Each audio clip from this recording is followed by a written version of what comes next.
Hi friends, welcome to Sai's Cooking. இது வரைக்கும் என்னோட சேனலை சப்ஸ்கிரைப் பண்ணாதவங்க சப்ஸ்கிரைப் பண்ணுங்கள், கூடவே இருக்க பெல் பட்டனை கிளிக் பண்ணுங்கள். அப்போ தான் நான் போடுற எல்லா வீடியோஸும் உங்களுக்கு நோட்டிஃபிகேஷனாக வரும்.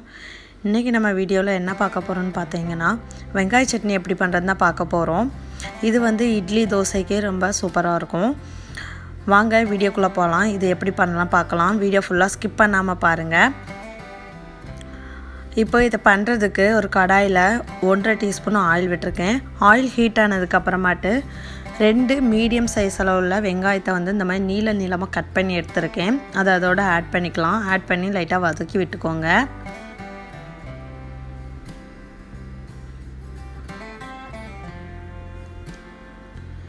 அது கூடவே ஒரு 4 பல் பூண்டு அதையும் ஆட் பண்ணிக்கிறேன்.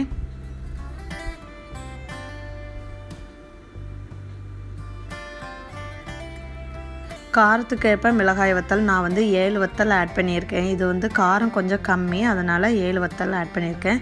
அது மட்டும் இல்லை, நமக்கு கொஞ்சம் காரசாரமாக இருந்தால் தான் இந்த சட்னி ரொம்ப டேஸ்ட்டாக இருக்கும். அதனால் கொஞ்சம் பார்த்து ஆட் பண்ணிக்கோங்க. தேவையான அளவு உப்பு ஆட் பண்ணிக்கலாம்.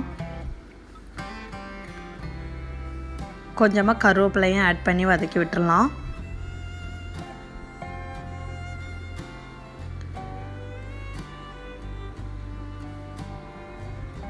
ஒரு குட்டி நெல்லிக்காய் சைஸ் அளவுக்கு புளி அதையும் ஆட் பண்ணிக்கலாம்.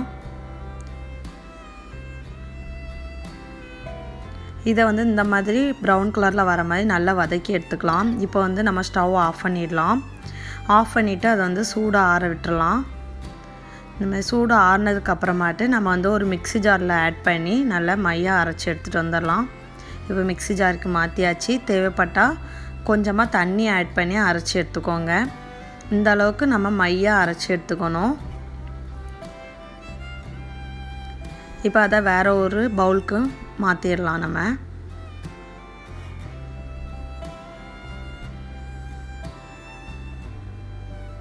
இப்போ நம்மளோட வெங்காய சட்னி ரெடி ஆயிடுச்சு. நம்ம தாளிப்பு கொடுத்தா தான் கரெக்டாக இருக்கும், நல்லாயிருக்கும். அதனால் ஒரு தாளிப்பு கொடுத்துடலாம். ஒரு கடாயில் 1 டீஸ்பூன் ஆயில் விட்டுருக்கேன். கொஞ்சமாக கடுகு பொரிஞ்சதுக்கப்புறம் கொஞ்சம் உளுத்தம்பருப்பு ஆட் பண்ணிக்கலாம். உளுத்தம்பருப்பு நல்லா செவந்து வரட்டும். இப்போ நம்ம கருவேப்பிலை, ஒரு காஞ்ச வத்தலை 2 கிள்ளி போட்டிருக்கேன்.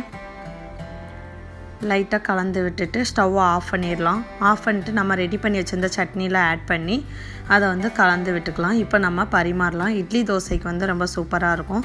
இதே மாதிரி செஞ்சு பார்த்துட்டு என்னோடய கமெண்ட் பாக்ஸில் கமெண்ட் பண்ணுங்கள், லைக் பண்ணுங்கள், ஷேர் பண்ணுங்கள்.